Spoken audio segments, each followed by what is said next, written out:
everyone, welcome to my channel.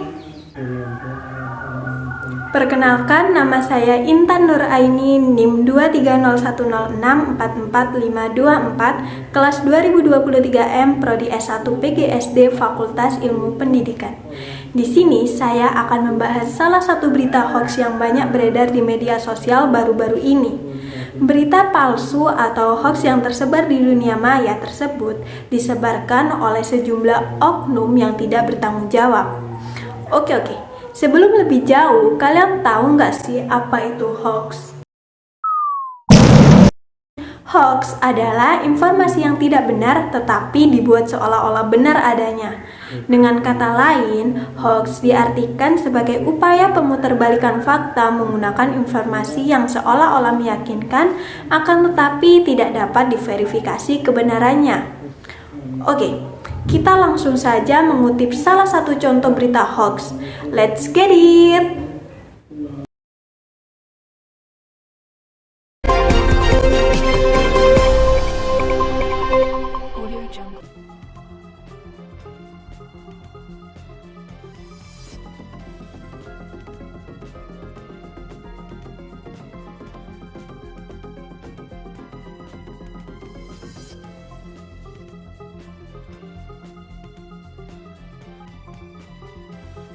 Dilansir detikjatim.com, Senin 2 Oktober 2023, peringatan 1 tahun tragedi Kanjuruhan diikuti supporter dan keluarga korban dengan menggelar doa bersama pada Minggu 1 Oktober pukul 18.00 WIB. Aksi ini dilakukan di luar Stadion Kanjuruhan. Ratusan lilin dinyalakan para peserta seiring digelarnya doa bersama. Kemudian, diduga ada sejumlah oknum supporter yang memaksa merengsek masuk ke area stadion. Sekitar pukul 21.30 WIB, peserta doa bersama yang membawa lilin tiba-tiba memaksa masuk ke area Stadion Kanjuruhan. Kemudian, muncul percikan api yang membakar rumput kering di dalam stadion. Api pun langsung meluas. Api kemudian bisa dipadamkan 30 menit kemudian. Belum diketahui penyebab pasti terbakarnya rumput kering itu, apakah karena lemparan puntung rokok atau berasal dari lilin.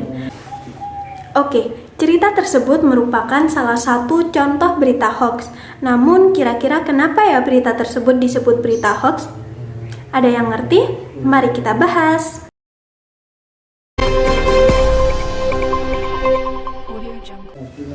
Jakarta, CNN Indonesia. Polres Malang buka suara terkait peristiwa kebakaran yang terjadi pada rumput di Stadion Kanjuruhan, Malang pada Minggu 1 Oktober kemarin.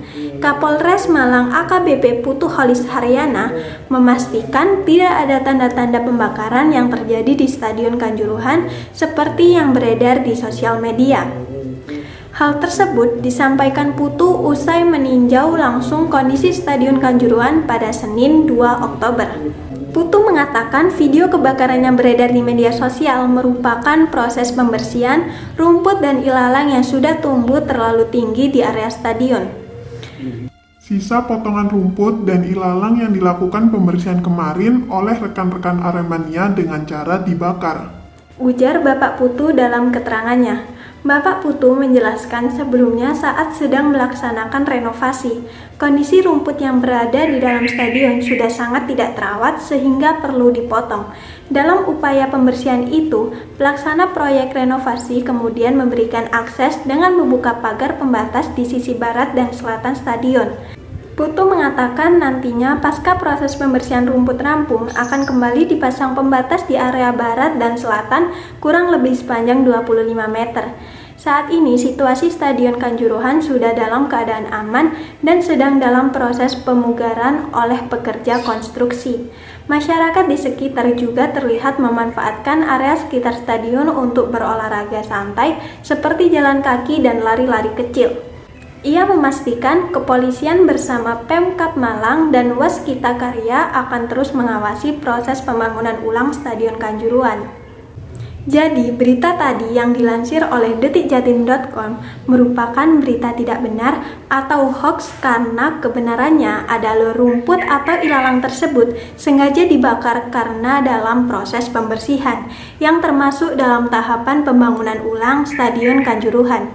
Hoax atau informasi palsu yang beredar di masyarakat secara langsung dapat memunculkan sikap intoleransi di masyarakat. Karena dengan adanya hoax ini mampu memecah belah suatu kelompok dengan cara menyebarkan fitnah dan mengadu domba. Berikut adalah contoh tanggapan netizen yang termakan berita hoax pada berita ini.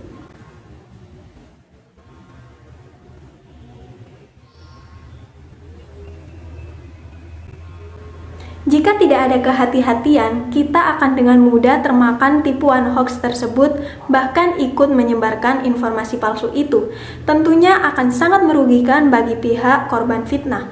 Lalu, bagaimana cara saat kita dihadapkan dengan orang penyebar hoax? Menanggapi orang yang menyebarkan hoax sama halnya dengan mengajak kepada kebaikan.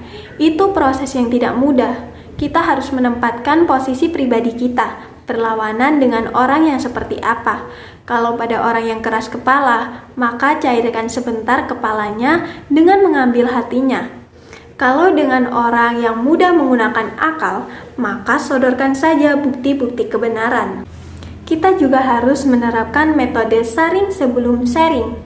Jadi, ketika kita dihadapkan oleh suatu informasi, tidak langsung menelan mentah-mentah informasi tersebut. Harus selektif dalam menelaah isi informasi.